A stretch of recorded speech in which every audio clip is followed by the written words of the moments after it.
They called her the Hottentot Venus, a name that stripped away her dignity and turned her into an object. But her real name was Sarah Baartman. She was a young woman from South Africa, born around 1789, who would be dragged from the quiet valleys of her home to the stages of Europe, where crowds paid money to gawk at her body. Imagine a human being reduced to a spectacle, her life broken down into a ticket price. That was Sarah's fate. Before I dive into the main story, please hit that subscribe button, like, and share this video with your loved ones. I'd also love to know where you are watching from. Thank you. Now, let's get into the story. Sarah Baartman up among the Cocoa people in the Eastern Cape, in the Gamtoos River Valley. Life was not easy there, but it was home. She herded, worked on farms, and lived as countless others in her community did. At some point her path crossed with a man named Hendrik Sizes, and through him with Alexander Dunlop, a British ship surgeon. These men saw her not as a woman but as a way to make money. They were fascinated by a natural physical feature, steatopigia, the accumulation of fat in the buttocks, which was common among cocoa women, but to Europeans it was treated as something strange. Sizes and Dunlop decided she could be put on show, and in 1810 they took her to London. The city was buzzing with curiosity and cruelty.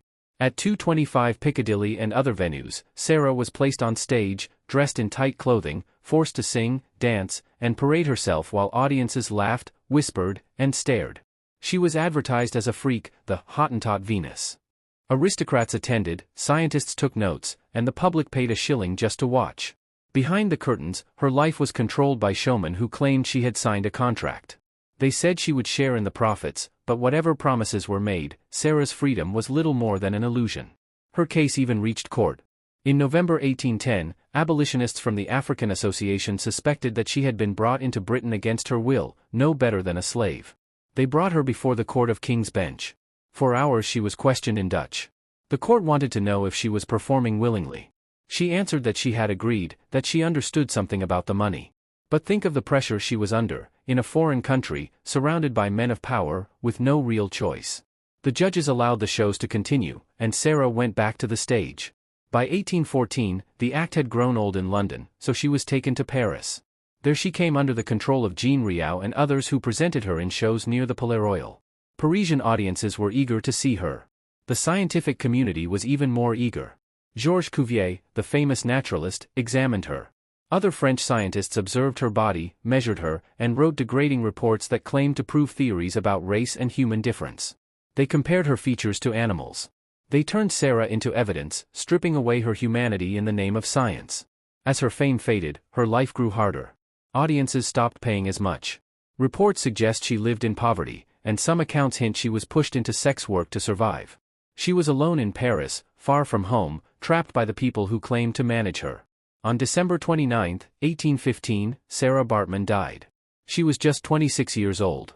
The cause is uncertain. Some said pneumonia, some smallpox, others a sexually transmitted disease. But her suffering did not end with her death. After she passed away, Cuvier dissected her body. He wrote a detailed report about her anatomy, treating her as a specimen, not a human being.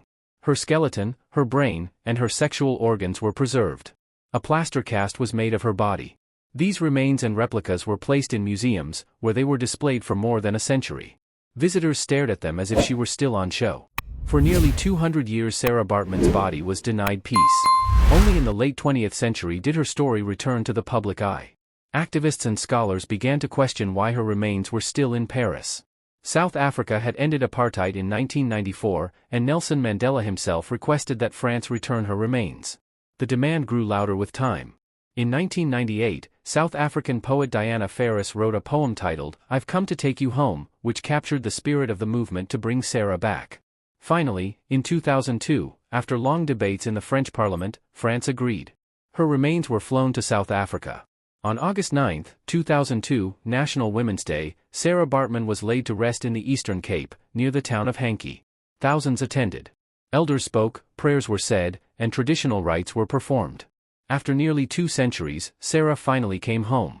Her story is not just about one woman's tragedy. It is about greed, colonial exploitation, and the misuse of science. It is about how a human being can be stripped of dignity and turned into an object for profit and study. But it is also about memory, resistance, and the fight for justice. Today Sarah Baartman's name stands as a symbol of resilience. Schools, institutions, and art honor her legacy. Her grave on the hill in the Eastern Cape is a reminder that she was not just a show, not just a specimen, not just a name in medical papers. She was a woman who deserved dignity in life and in death. When you hear the name Sarah Baartman, remember not the label she was given, but the person she was. Remember the girl from the Gamtoos Valley who loved music, who could dance, who had a quick mind and a sharp memory for faces. Remember her as a woman, not an exhibit. Her story is a warning and a lesson, to never again let human beings be reduced to objects of spectacle, and to always fight for dignity, even when history has tried to erase it.